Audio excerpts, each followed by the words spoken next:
Hey, low-key plug here. Today I'll be ranking every NBA team's top duos from worst to best. For players who are already injured, I'll be considering how good they'll be once they come back. Anyways, let's move on to the list.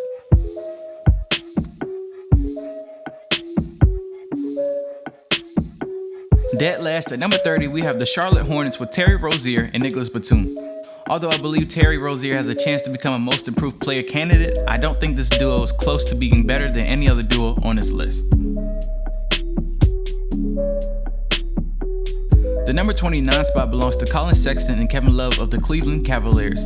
Honestly, I don't see Kevin Love being able to stay healthy for even half the games this upcoming season. I'll be surprised if Kevin Love isn't traded before the deadline this upcoming season as well. At the number 28 spot, we have Ja Morant and Jonas Valanciunas of the Memphis Grizzlies. Jonas is a proven scorer at the big man spot, and Morant has potential to be a top point guard and grow in the way we've seen players such as De'Aaron Fox grow recently. I'm telling you right now, big things are coming for the Grizzlies in the future. At number 27, we have Chris Paul and Steven Adams of the Oklahoma City Thunder. Chris Paul has lost a step in his past season and didn't perform up to par in his last playoffs, but he's definitely still able to maximize the talent of the big men he plays with. I don't expect much out of this duo compared to the others, but don't be fooled, Chris Paul can still play at an extremely high level regardless of the abysmal talent that will surround him in OKC this year. At number 26, we have Dennis Smith Jr. and Julius Randle of the New York Knicks. I know some people may wonder why I listed Dennis Smith Jr. instead of RJ Barrett. Well, I believe Dennis Smith Jr. is still the second best player on this team. Julius Randle is a force who is within prime position to make his first All-Star game this season. Moving on to number 25, we have Zach LaVine and Lauri Markkanen of the Chicago Bulls. This ranking can go higher as the season progresses because of the rate that these two have been growing. If they could build more chemistry together, anything's possible, especially now that they have a new starting point guard.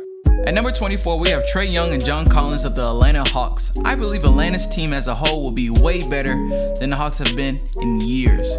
Trae Young and John Collins' deadly scoring would definitely be a problem for many teams. At the number 23 spot, we have one of the most talented duos on this list, Devin Booker and DeAndre Ayton. I know people may be mad at the low placement, but I just haven't seen anywhere near enough success yet. I'm aware the Suns team as a whole aren't good at all, but two players of their caliber should be able to string more than 19 wins altogether. At the 22nd spot, we have Aaron Gordon and Nikola Vucevic of the Orlando Magic. The Magic shocked a lot of people with their playoff performance Game 1 versus the Raptors. Aaron Gordon has one of the most well-rounded games in the league and has the potential to be an All-Star this upcoming season. Vucevic was able to become an All-Star for the first time this past season. At number 21, we have De'Aaron Fox and Buddy Hield. These two are an entertaining backcourt that keeps getting better and better.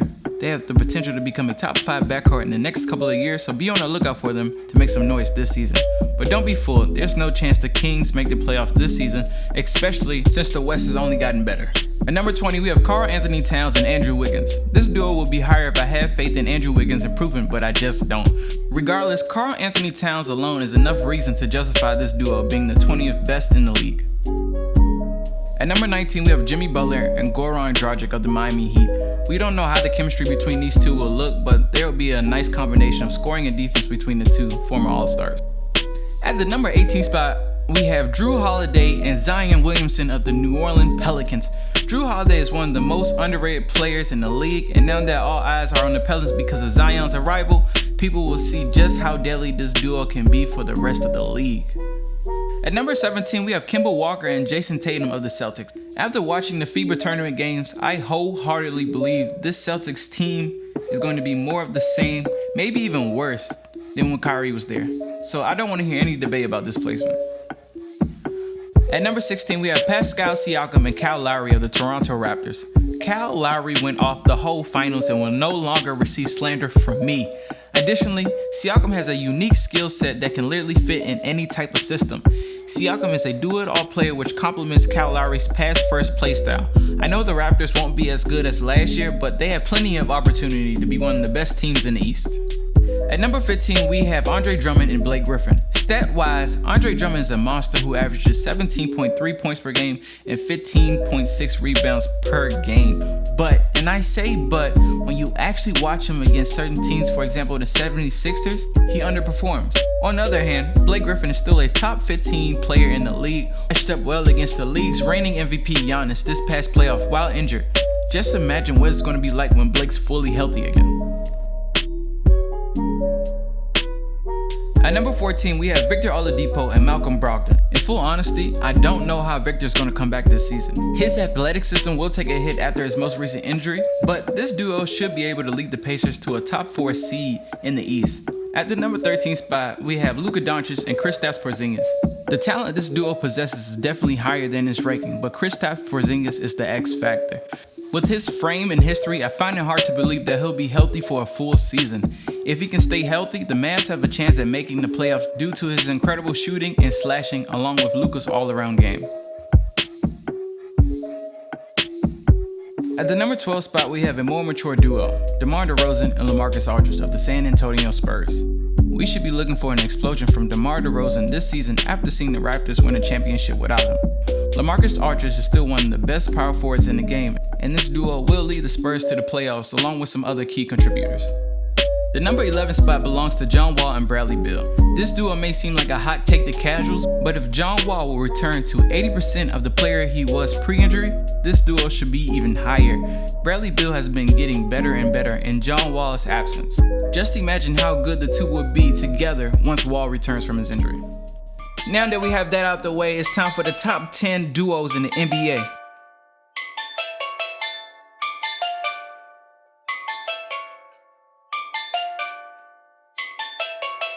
At the number 10 spot, we have Donovan Mitchell and Rudy Gobert. This duo continues to get better each and every year. Remember, they eliminated Russell Westbrook and Paul George 2 seasons ago, and that was when Donovan Mitchell was still a rookie. Don't be surprised if one of the two ends up as an all-star in the loaded West this upcoming season. Look out for them boys, alright? At the number 9 spot, we have Nikola Jokic and Jamal Murray of the Denver Nuggets. This duo has some of the best chemistry out of any duo on this list. The way they run the pick and roll is just a sight to see. The biggest thing that holds this duo back from being higher on the list is how they perform in clutch situations. If you watch their playoff performance against the Trailblazers in this past playoffs, you know exactly what I'm talking about. At the number 8 spot, we have Damian Lillard and CJ McCollum of the Portland Trailblazers.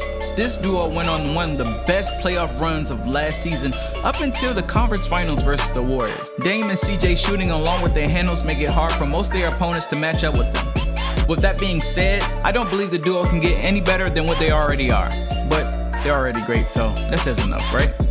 Number 7, we have the Greek Freak himself and Chris Middleton of the Milwaukee Bucks. The Bucks 5 out with Giannis penetrating and Middleton being at the perimeter knocking down 38% of his threes is one of the deadliest systems in the league. If Giannis is able to get a respectable three-pointer, this duo will definitely improve as the season goes on. At the number 6 spot, we have Ben Simmons and Joel Embiid of the Philadelphia 76ers. This duo has had success in the past couple of seasons, but has definitely been limited due to both players' reliance of scoring in the paint. The only thing holding this duo back is shooting. Moving on to the top 5 duos in NBA. At number 5, we have James Harden and Russell Westbrook of the Houston Rockets.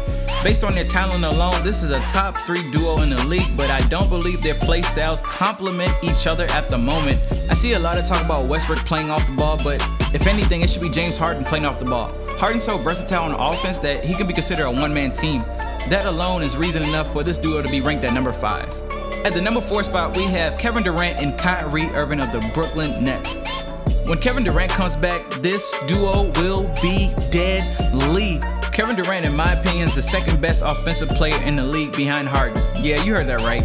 Durant can shoot over all of his opponents even if he can't drive as well as he used to. Kyrie also has championship success playing with top 3 small forwards, so this duo will be one to watch. At number 3, we have the Lakers' LeBron James and Anthony Davis. I'm not sure how this duo will work out, but if LeBron's sure, then I'm sure. LeBron's on the back end of his career, and Anthony Davis hasn't truly accomplished anything in the league yet, which is why I didn't place this duo at number 1. This pair still has something to prove. At the number 2 spot, we have Paul George and Kawhi Leonard. This duo definitely has the best team on this list, but besides that, Kawhi is definitely a top 3 player in the NBA today, maybe even number 1. Paul George is an elite defender who loves to score but has had some recent playoff woes, so I don't want to sell Paul George too high. Regardless, this is undoubtedly the best defensive duo, and these 2 players can score at a high level also, so don't be surprised if they actually win an NBA championship this upcoming season. The number 1 spot belongs to the Splash Brothers, Klay Thompson and Steph Curry. Comparing only duos, there isn't a better duo than these 2. Steph Curry and Klay Thompson are the best shooting backcourt of all time, and they seem to elevate their games in the playoffs. If you leave either of these 2 players open, it's over. Guaranteed green light. The accomplishments these 2 have ranked up together are by far the best since Shaq and Kobe. One day, and I repeat, one day, there will be a better duo than these 2, but as for right now, it's not going to happen anytime soon. And with that being said, those are my top duos in the NBA as of right now. Make sure you hit the like button, comment, and subscribe. I read all comments, so let me know what you think. And until next time, Low Key Plug out.